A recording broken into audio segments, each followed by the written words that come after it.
My name is Eleanor, 34 years old, and I never imagined that a freezing December night would force me to choose between family loyalty and protecting innocent children. The pounding on my door at 3:30 a.m. woke me from deep sleep. When I opened it, my 8-year-old niece Emma and 6-year-old nephew Lucas stood there in thin pajamas, shivering violently. Their parents, my brother Mark and his wife Jennifer, had locked them outside in the Minnesota winter for being bad. Before I continue this unbelievable story, let me know where you're watching from. Please hit that subscribe button if you believe every child deserves protection and safety. Like this video if you've ever had to stand up against your own family for what's right. And stay with me, because what happened next completely shattered our entire family structure. The Arctic wind cut through their Disney princess in superhero pajamas like they were made of tissue paper. Emma clutched her worn teddy bear with blue fingers, while Lucas stood barefoot on my frozen doorstep, his tiny feet already turning purple. I pulled them inside immediately, my heart racing as I felt how cold their skin was. David, my husband, came running down the stairs, taking one look at the children before grabbing every blanket we owned. While I wrapped Emma in our thickest comforter, she whispered through chattering teeth that they had been outside for 45 minutes. 45 minutes in 20-degree weather. Lucas couldn't stop crying, his whole body shaking not just from cold, but from pure terror. I made hot chocolate with extra marshmallows, while David rubbed their feet to restore circulation, both of us exchanging looks of absolute disbelief. My relationship with my older brother Mark had always been complicated. Growing up, he was the golden child who could do no wrong in our parents' eyes. Star quarterback, charming smile, the son who was going to make something of himself. I was the responsible daughter, straight-A student, always cleaning up after Mark's messes. When he forgot Mom's birthday, I bought a gift and signed his name. When he crashed Dad's car drunk at 17, I took the blame, saying I'd borrowed it and hit a pole. Our parents, Dorothy and Robert, never saw through Mark's facade. Even when he dropped out of college twice, they called him a free spirit finding his path. When I graduated summa cum laude with my accounting degree, they barely noticed, too busy celebrating Mark's new sales job that he'd quit 3 months later. This pattern continued into adulthood, with me building a stable career while Mark bounced between schemes and failures, always rescued by our parents' checkbook. Then Jennifer entered the picture 5 years ago. Beautiful, sophisticated, with an Instagram following of 30,000 documenting her perfect life. She and Mark met at a marketing conference where she was speaking about building your personal brand. Within 6 months, they were married in a lavish ceremony that my parents paid for despite my quiet concerns about how quickly everything moved. Jennifer transformed Mark, at least on the surface. Suddenly, he was wearing designer suits, talking about synergy and optimization, posting couples yoga photos. When Emma was born, then Lucas 2 years later, their social media presence exploded. Jennifer's account grew to over 100,000 followers as she documented their flawless family life. Matching outfits, pristine home children who never seemed to cry or make messes in any photo. I remember visiting when Emma was 3 and being disturbed by how she immediately posed when Jennifer pulled out her phone like a trained performer. The warning signs were subtle at first. During Sunday dinners at our parents' house, I noticed how the kids barely spoke, always looking to their parents before answering any question. At last Thanksgiving, when Lucas accidentally spilled gravy, the terror in his eyes was disproportionate to such a minor accident. Jennifer's ice-cold stare, while maintaining her smile for others, made my stomach turn. Mark roughly grabbed Lucas's arm, whispering something that made the boy go rigid. Now sitting in my living room at 4 in the morning, Emma finally felt safe enough to explain what happened. She spoke in a small, careful voice, constantly checking the windows as if her parents might appear. Lucas had wet the bed, something that happened when he had nightmares about monsters. Instead of comfort, Jennifer had screamed about the expensive mattress, while Mark stripped the bed violently. When Lucas cried harder, they decided he needed to learn about consequences. Emma had tried to defend her little brother, telling them he was just scared. That earned her a place beside him on the front porch. Jennifer said real children don't act like animals, and locked the deadbolt. Through the window, Emma watched her parents return to their bedroom, turning off all the lights. She waited, thinking surely they'd come back. 5 minutes, 10, 20. Lucas was getting sleepy dangerous when the temperature was dropping. That's when my brave 8-year-old niece made a decision that probably saved both their lives. She remembered my address from the birthday card I'd sent her, the one I'd made her memorize just in case. 10 blocks through dark streets, keeping Lucas moving when he wanted to stop and rest, avoiding the main roads in case someone called the police and sent them back home. She navigated by Christmas lights and pure determination. David was already on his phone ready to call Child Protective Services, but I hesitated. Not because I didn't believe it was necessary, but because I knew once that call was made, there was no going back. Our family would never be the same. Looking at these two innocent children, their trust in adults so thoroughly betrayed, I realized that maybe our family needed to be broken if it meant keeping them safe. I gently examined both children while they drank their hot chocolate. Emma had bruises on her upper arms in the distinctive pattern of adult fingers. Lucas had yellowing marks on his back that he said were from falling off his bike last week, but the pattern suggested otherwise. Both children were underweight for their ages, Emma especially concerning since she should be growing rapidly at 8. Their responses to kindness were heartbreaking, thanking us repeatedly for the blankets, the hot drinks, acting like basic human decency was extraordinary generosity. When I asked Emma if this had happened before, she exchanged a look with Lucas that was far too mature for her age. That silent communication between siblings who've learned to protect each other from adult cruelty. Finally, she nodded. Sometimes they got locked in the garage when they were too loud. Sometimes they had to stand in the corner for hours until their legs shook. Sometimes dinner was withheld because they hadn't earned it by being perfect enough for the camera. The worst part was how Emma had normalized it, explaining their punishments like she was reciting a grocery list. The garage was actually better than outside because at least it wasn't as cold. Standing in the corner was easier if you imagined you were somewhere else like the beach we saw on TV. Missing dinner meant your stomach hurt, but breakfast would taste extra good. She had developed coping mechanisms that no 8-year-old should need. Lucas finally spoke up, his voice tiny but clear. Mommy didn't like when he acted like a baby. He was 6, but she said he should be more mature, more photogenic.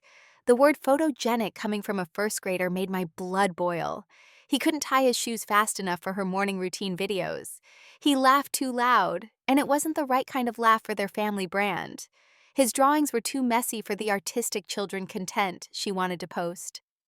I pulled up Jennifer's Instagram on my tablet, scrolling through the perfectly curated feed with new eyes.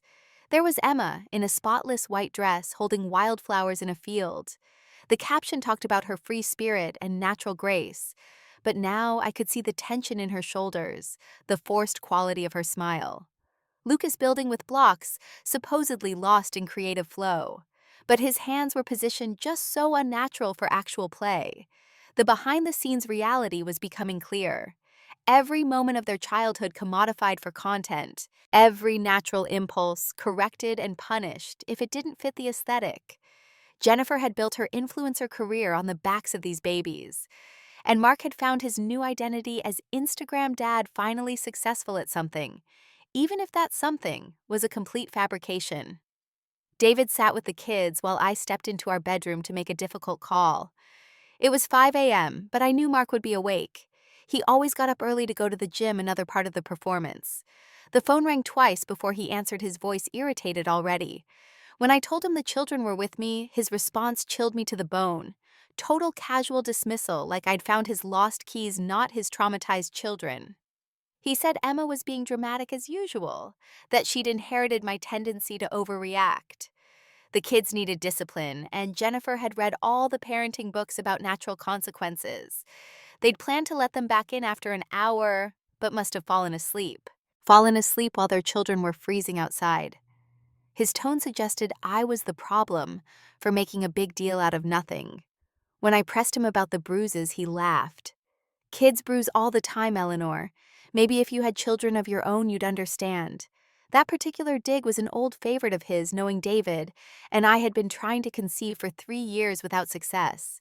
I told him the children would be staying with me for a few days, and he could explain to Jennifer. His voice turned sharp, then warning me not to interfere in their parenting.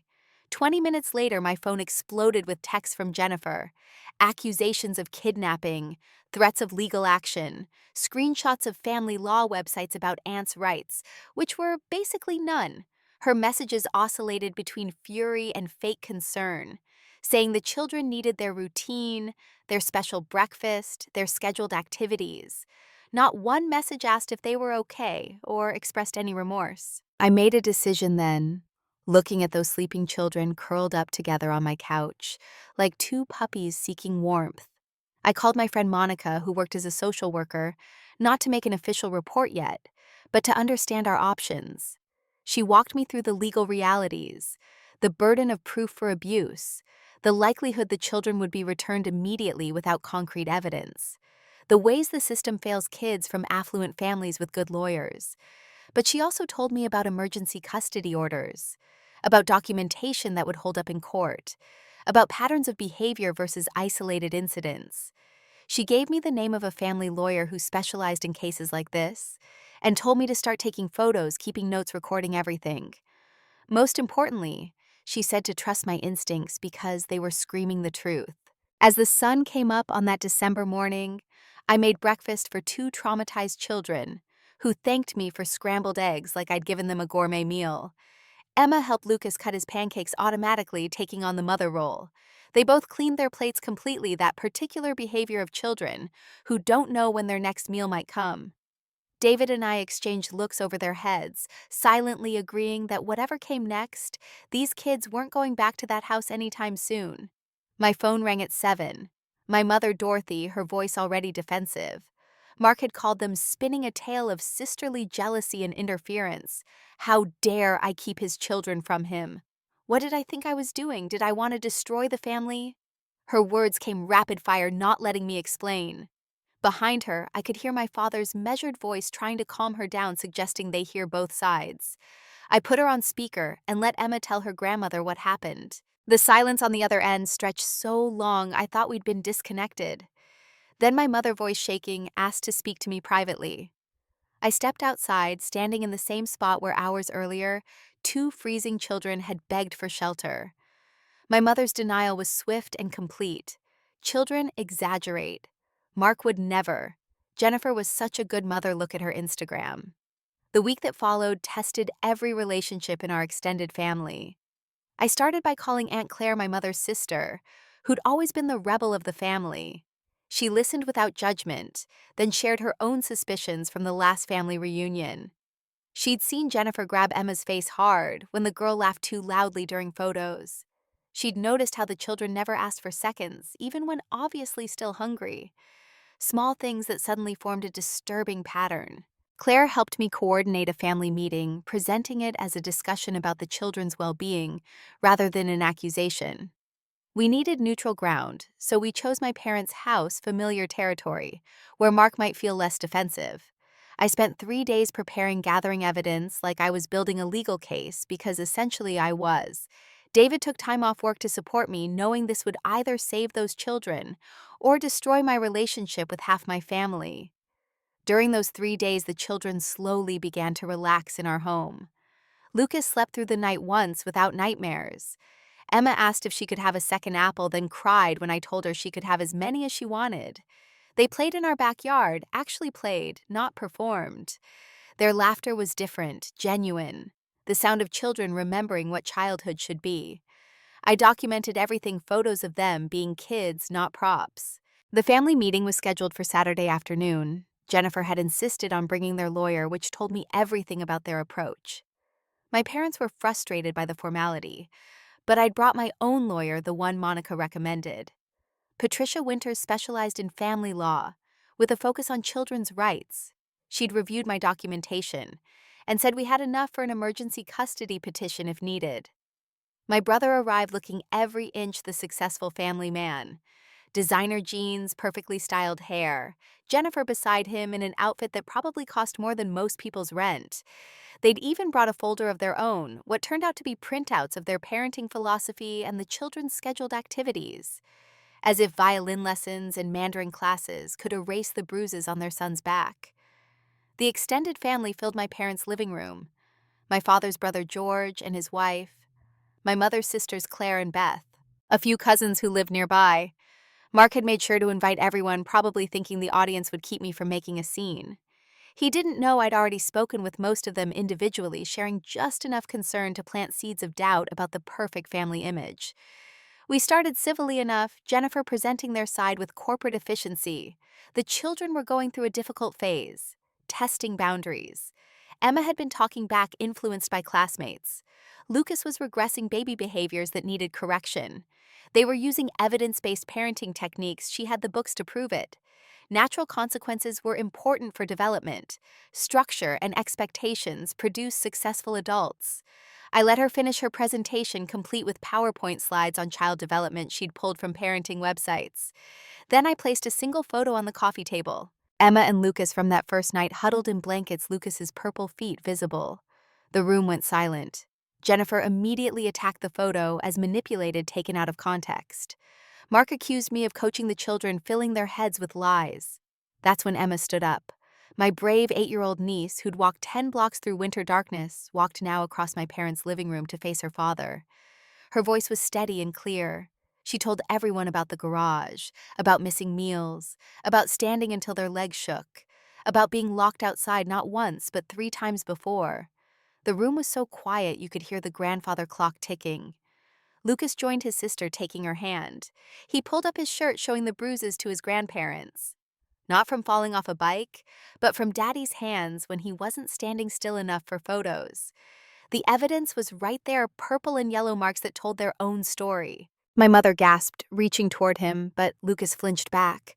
That involuntary response to an adult's sudden movement said everything. Mark's mask finally slipped completely. He stood abruptly, towering over his children, voice rising to a roar about ungrateful brats who didn't appreciate everything they were given. The designer clothes, the private schools, the opportunities other kids would kill for. Jennifer grabbed his arm, hissing about witnesses, but he shook her off. This was the real Mark, the one I'd grown up with, the golden boy who turned vicious when challenged. He said Emma was just like me, a jealous little bitch who wanted to destroy everything good. The profanity directed at his 8-year-old daughter shocked even those still inclined to defend him. When he stepped toward the children, David moved between them, all 6 feet 2 inches, of my gentle husband becoming a wall.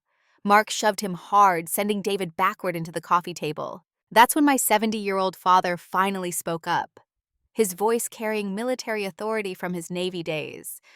Robert told Mark to sit down or leave. The command cut through the chaos, everyone freezing in place. My father had always been conflict avoidant, preferring peace to truth, but seeing his son attack another man in his home crossed a line. Mark laughed bitterly, asking if Dad was taking Eleanor's side now too. The golden child wasn't used to his father's disapproval, had never really experienced it before this moment.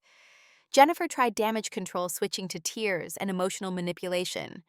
We didn't understand the pressure they were under. Building her brand while raising 2 children, Mark's job stress. They were doing their best, and yes, maybe they'd made mistakes, but what parent hadn't? She actually said the words, "Every parent makes mistakes," while her son's bruises were visible across the room. The cognitive dissonance was stunning. Aunt Claire spoke up, then her voice cutting through Jennifer's performance. She revealed what she'd witnessed at the reunion and other gatherings. How the children were always performing, never just being. How they looked to their parents before answering any question. How Emma had whispered to her once that she wished she could be invisible sometimes. Other family members began sharing their own observations, small moments that hadn't seemed significant until now. My mother was crying silently, staring at Mark like she was seeing him for the first time. She asked him directly if he'd hurt his children. He couldn't meet her eyes, instead launching into justifications about discipline and respect. Jennifer jumped in with statistics about successful adults who credited strict upbringings.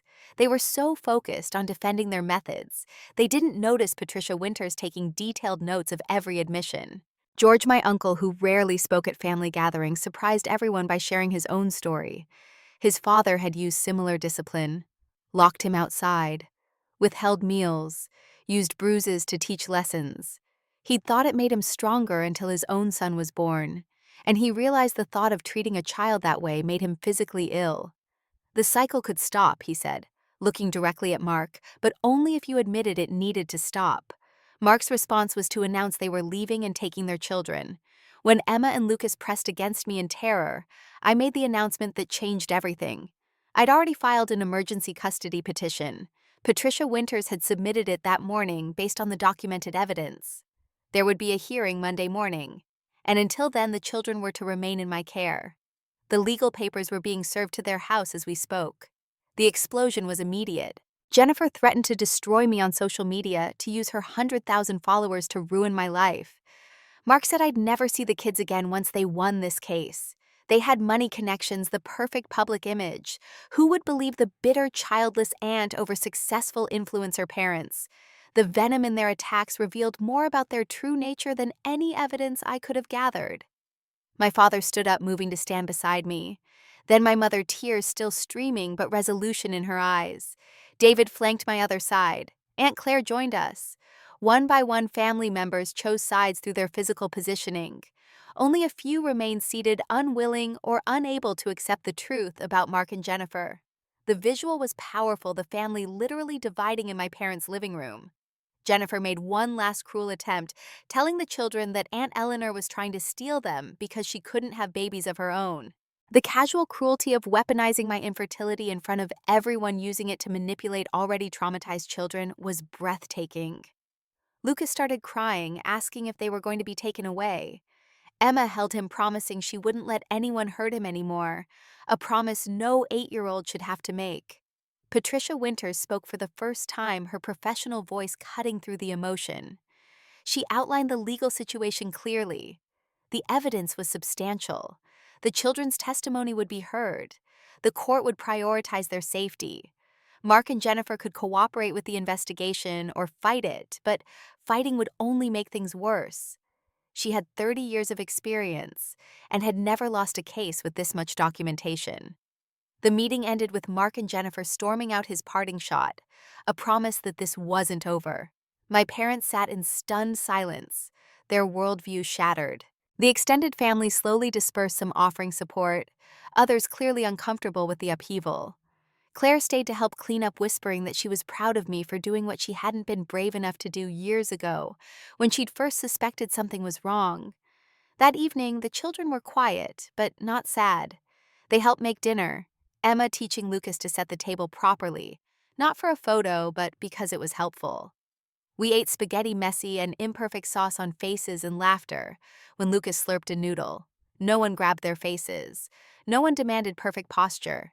They were just kids eating dinner, and the joy in that simple freedom was beautiful and heartbreaking simultaneously. The next months were a legal and emotional marathon that tested every ounce of strength I possessed. The emergency custody hearing went in our favor, the judge disturbed by the photographic evidence and the children's consistent accounts. Mark and Jennifer were ordered to undergo psychological evaluation and parenting classes before any unsupervised visitation. They were furious, immediately hiring a more expensive lawyer and beginning a campaign to discredit me. Jennifer's social media became a weapon. Without directly mentioning the case, she posted about family betrayal, jealousy, and false accusations. Her followers rallied, sending me death threats and hate mail. I had to make all my social media private and change my phone number. David's workplace received calls claiming he was a child abuser. My employer got anonymous complaints about my professional conduct. The harassment was relentless and coordinated. But Patricia Winters had dealt with this before. She documented every threat, every false complaint, building a harassment case that would ultimately work in our favor. She also connected us with a child psychologist, Dr. Sarah Chen, who specialized in trauma recovery. Through careful patient work, Dr. Chen helped both children begin processing their experiences. The stories that emerged in those sessions were worse than we'd known. The food restriction had been systematic. Jennifer had them on strict diets for the camera, counting calories for a 6- and 8-year-old. If they gained weight, meals were reduced. Emma had learned to hide food in her room, sharing it with Lucas when he cried from hunger at night. The standing punishment sometimes lasted 3 hours until their legs gave out and they collapsed, which earned them another hour for being weak. The garage lockings happened in summer too, when the temperature inside could reach over 100 degrees. No water, no bathroom. Lucas had wet himself once and been forced to stay in those clothes for the rest of the day as a lesson. Emma had learned to dehydrate herself on garage days, not drinking anything from breakfast onward. The physical abuse was actually less damaging than the psychological torture of never knowing what would trigger punishment. Mark's evaluation revealed narcissistic personality disorder with anger management issues. Jennifer showed signs of obsessive compulsive personality disorder, focused on image and control. Both were ordered into individual therapy as well as couples counseling. The court appointed a guardian ad litem to represent the children's interests, a no-nonsense woman named Barbara Thompson, who saw through every manipulation attempt. During this time, the children flourished in our care.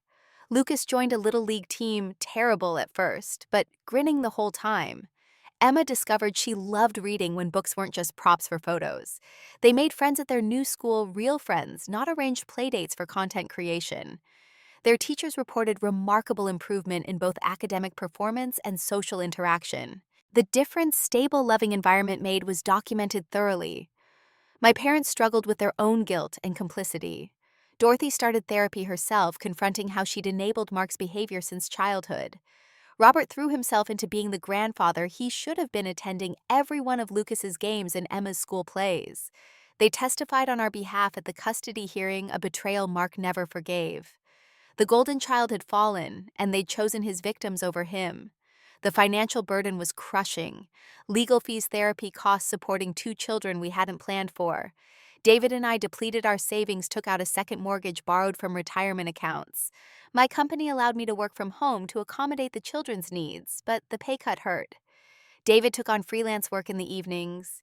We made it work because the alternative, sending them back, was unthinkable. 6 months into the legal battle, Jennifer made a critical mistake. She violated the restraining order by approaching Emma at school, trying to convince her to recant her testimony. Emma, brave girl that she was, immediately told her teacher, who called the police. Jennifer's arrest made the local news, her mugshot a stark contrast to her Instagram perfection. Her followers began questioning the narrative she'd created, some investigating and finding court records. The house of cards collapsed quickly after that. Other families came forward with concerns about Mark and Jennifer's treatment of the children. A former nanny provided testimony about being fired for giving Lucas an extra snack. The pediatrician admitted concerns about the children's weight and mysterious bruises, but said the parents had always had explanations. The private school revealed they'd been about to call CPS themselves before the children were withdrawn. Mark turned on Jennifer, blaming her for everything. Her obsession with social media, her strict rules, her influence on his parenting. The unity they'd presented crumbled as they tried to save themselves individually. Their divorce filing came 3 weeks before the final custody hearing. Jennifer fled to California to stay with her sister, abandoning the children entirely. Mark moved back with our parents, the golden boy returning home in disgrace. The final custody hearing was anticlimactic. With Jennifer gone and Mark admitting he needed help, I was granted full custody, with Mark receiving supervised visitation once weekly. The adoption process would begin after a year if Mark couldn't demonstrate fitness to parent. The judge commended our commitment to the children's welfare and noted their remarkable progress in our care. We walked out of that courthouse as a legal family. The first unsupervised overnight visit was scheduled for exactly 1 year after that terrible December night. Mark had completed his required therapy, maintained sobriety, and shown genuine progress in supervised visits. The children were nervous, but willing to try. Dr. Chen had worked with them on boundaries and communication. We had safety plans in place, code words they could text if they needed immediate pickup. That Friday evening, I packed their overnight bags with familiar comfort items: Emma's beloved books and Lucas's art supplies, their favorite snacks in case dinner was problematic. David and I dropped them off at Mark's new apartment, a modest place compared to his former showcase home. He looked different, humbler, the artificial gleam replaced with something more genuine. He thanked us for taking care of his children. Those 24 hours were the longest of my life. I checked my phone constantly, analyzed every emoji in Emma's texts for hidden distress signals. David distracted me with movies and walks, but nothing really helped. When we picked them up Saturday evening, both children were quiet, but not upset. The visit had been fine, awkward, but fine. Mark had ordered pizza, watched movies, let them choose activities. He'd apologized genuinely, which meant something. The visits gradually extended, every other weekend. Then weekly dinners added. Mark was trying attending therapy consistently, working a regular job, without the pretense of executive success. He'd sold the mansion, given Jennifer the influencer accounts, and the divorce started over. Our parents helped him there, enabling transformed into appropriate support. He was learning to be a father without the performance, without the image, just Mark and his kids. Jennifer disappeared entirely from their lives. Her Instagram pivoted to wellness and self-care, no mention of the children she'd used as props for years. The divorce settlement included termination of her parental rights in exchange for no alimony or child support. She signed away her children as easily as she'd exploited them. Emma and Lucas never asked about her, the absence of their mother less traumatic than her presence had been. 2 years after that December night, I sat in another courtroom for the adoption hearing. Mark had voluntarily surrendered his parental rights, acknowledging that the children were thriving with us and deserved that stability permanently. He would remain their biological father, their Uncle Mark, now present, but not primary. It was the most selfless thing I'd ever seen him do, putting their needs above his ego. The adoption was finalized on a Tuesday in February, almost 2 years after they'd knocked on our door. Emma, now 10, and Lucas, 8, chose to keep their last names but added ours, hyphenated. They were officially our children, while maintaining their connection to their birth family. The judge let them speak, and both expressed gratitude for their new life while acknowledging love for their biological father. The maturity they showed was heartbreaking and inspiring. David cried when the gavel came down, making it official. We'd tried for so long to have children, naturally gone through 3 rounds of failed IVF, grieved the biological family we'd never have. Now we had 2 amazing kids who'd chosen us as much as we'd chosen them. They weren't born from my body, but they'd been born from courage, theirs and ours, forged in crisis and strengthened through healing. That night we celebrated at a local restaurant. Nothing fancy, just their favorite burger place. My parents came, Mark too, everyone navigating the new family dynamic. Lucas drew pictures on his placemat, comfortable making messes. Emma read jokes from her joke book, her laughter natural and free. We were an unconventional family, born from trauma, but built on genuine love and commitment to these children's well-being. The healing continued in waves. Some days were harder than others. Lucas still had nightmares occasionally. Emma still struggled with feeling responsible for everyone's emotions. Food issues lingered, both children needing reassurance that there would always be enough. Trust came slowly, tested and rebuilt constantly. But progress was visible, measurable in small victories, like Lucas asking for help with homework, or Emma admitting she was angry about something. School became their sanctuary. Emma discovered a love for creative writing, pouring her experiences into stories that helped her process. Her teacher called her gifted, not just academically, but emotionally. Her empathy developed through survival. Lucas found his voice through art, his drawings evolving from dark scribbles to vibrant expressions of joy. Both children thrived when allowed to be imperfect, to fail safely, to exist without performing. Mark's relationship with them evolved into something healthier. He became the fun uncle who took them to movies and baseball games. No pressure, no expectations, just presence. He dated occasionally, but was careful about introducing anyone to the children. He'd learned hard lessons about putting image before family. The Golden Boy tarnish had revealed something more genuine underneath, though it had cost everyone dearly to find it. 5 years have passed since that December night, when 2 children knocked on my door at 3:30 in the morning. Emma is now 13, a confident teenager who speaks at child advocacy events about surviving abuse. She wants to be a social worker to help kids like her and Lucas. Her trauma transformed into purpose, though I wish she'd never needed to be so strong. She still sleeps with that old teddy bear sometimes, and I'm glad she feels safe enough to remain a child in some ways. Lucas just turned 11, an artist whose paintings sell at local galleries, with proceeds going to children's charities. He's quiet, but not withdrawn, selective with trust, but capable of deep connections. His Little League team made it to regional championships last year. He struck out in the final game, but grinned anyway because David and I were there cheering regardless of outcome. That freedom to fail without consequence remains revolutionary for him. Our family looks different from what anyone planned. Holiday dinners include my parents, Mark Aunt Claire, and whatever friends the kids want to invite. We've built new traditions that don't require perfection or documentation. Messy gingerbread houses that collapse, camping trips where everyone gets mosquito bites, board game nights that end in laughter, not tears. The ordinary magic of a functional family precious because we know its absence. Jennifer tried to reconnect once, sending a letter through her lawyer about wanting to know her children. Emma and Lucas were given the choice and both declined. They wrote her letters they never sent, expressing their anger and hurt, then burned them in our backyard fire pit in a ceremony, Dr. Chen suggested. The closure came from their choice, not her reappearance. She remained in California, rebuilding her brand around childless lifestyle content. Mark continues his recovery 4 years sober, now working as an addiction counselor himself. He speaks at meetings about losing everything to find himself. His relationship with our parents is rebuilt on honesty rather than enabling. He'll never be the golden child again, but he's becoming a decent man. The children forgave him gradually, though forgiveness didn't mean forgetting. They love him appropriately now as an uncle who made terrible mistakes but is trying to atone. David and I sometimes marvel at our unexpected parenthood.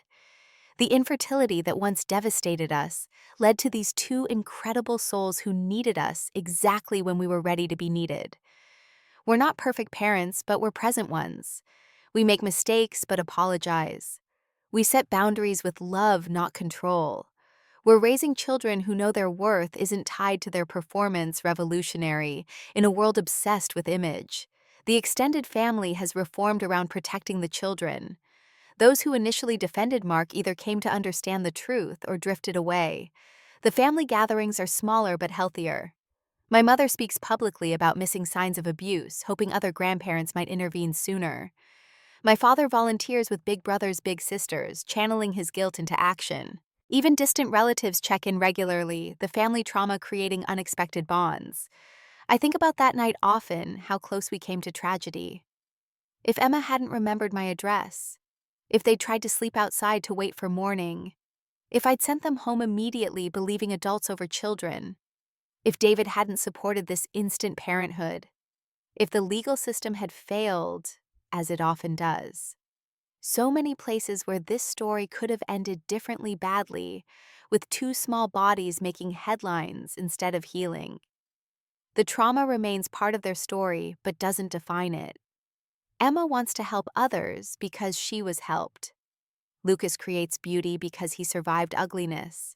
They're building futures on foundations of recovery rather than perfection. Their childhood was stolen in many ways, but their adolescence is being reclaimed daily. They're learning to be ordinary kids, the most extraordinary gift we could give them after their extraordinary survival. Some people say I saved those children, but the truth is more complex. They saved themselves by asking for help. They saved each other through sibling loyalty. They saved me from the grief of childlessness. They saved our family from continuing destructive patterns. They saved Mark from himself eventually. The saving was mutual, reciprocal, ongoing. We saved each other by choosing truth over comfort, protection over reputation, love over image. This Thanksgiving, as we sat around the imperfect table with mismatched chairs and store-bought pie, Lucas said something that stopped everyone mid-bite. He said he was grateful for that December night, not for the abuse, but for the escape it triggered. Without it, they'd still be trapped in that perfect prison. Emma agreed, adding that she was grateful for family who chose them, fought for them, believed them. The gratitude was profound, not for suffering, but for survival and the love that followed. The story could end here with redemption and healing, but that wouldn't be honest. Healing isn't linear. There are setbacks and triggers. Emma had a panic attack when her teacher grabbed her arm. Lucas still hoards snacks in his room sometimes. Both children struggle with the question of why their mother chose her image over them. The answer that she was sick too doesn't fully satisfy. Some wounds don't fully close, just scar over enough to live with. But they're living, truly living, not performing life for an audience. They're messy and loud and imperfect and real. They fight with each other and make up. They fail tests and learn from mistakes. They trust us enough to be angry with us sometimes. They're becoming whoever they're meant to be without a script or aesthetic. They're free in ways that once seemed impossible, when they stood shivering on my doorstep begging for shelter. That's the real miracle, not that we saved them, but that they're saving themselves daily by choosing to heal, by speaking their truth, by helping others, by refusing to perpetuate the cycles that hurt them. Two small children who walked through winter darkness became beacons of light for other survivors. Their courage in knocking on my door that night created ripples that continue spreading, touching lives, changing futures, breaking cycles. I would take away their pain if I could give them the childhood they deserved from the start. But I can't rewrite history, only help write better futures. So we continue forward, this patchwork family born from crisis, held together by choice rather than blood, stronger for having been broken and rebuilt. We're proof that families can be created from courage, maintained through commitment, and defined by love, rather than genetics or perfection. When people ask if I have children, I say yes without hesitation or qualification. They're mine in every way that matters. Not because I gave birth to them, but because I opened the door when they knocked. Because I chose them when their biological parents didn't. Because David and I fight for them daily in small and large ways. Because love isn't about origin stories, but about showing up, especially when it's hard, especially when it costs everything. That December night changed all our lives irrevocably. The family, we were shattered, but from those pieces, we built something stronger. Not perfect, but real. Not easy, but worth it. The children who knocked at 3:30 a.m. seeking shelter found more than warmth and safety. They found a home where they could finally just be children. And in giving them that freedom, they gave us the family we dreamed of in ways we never imagined. Some might say blood is thicker than water, but I learned that winter night that nothing is thicker than the responsibility to protect innocent children. My brother's kids knocked on my door fleeing abuse, and I answered with more than just shelter. I answered with the fierce love they deserved all along, the family that action destroyed needed destroying. The family it created was worth every battle, every dollar spent, every relationship lost. Because at the end of the day, when children ask for help, you help. It's that simple, and that complicated, and that important. What would you do if children showed up at your door in the middle of a freezing night? Would you have the courage to protect them, even if it meant losing everything else? Let me know in the comments below. If this story touched you, please hit that like button and share it with others who might need to hear that protecting children is always worth the cost. Subscribe for more stories about families rebuilt from truth, rather than maintained through silence. Thank you for listening to our journey. And remember, sometimes the best families are the ones we choose to create through courage and love.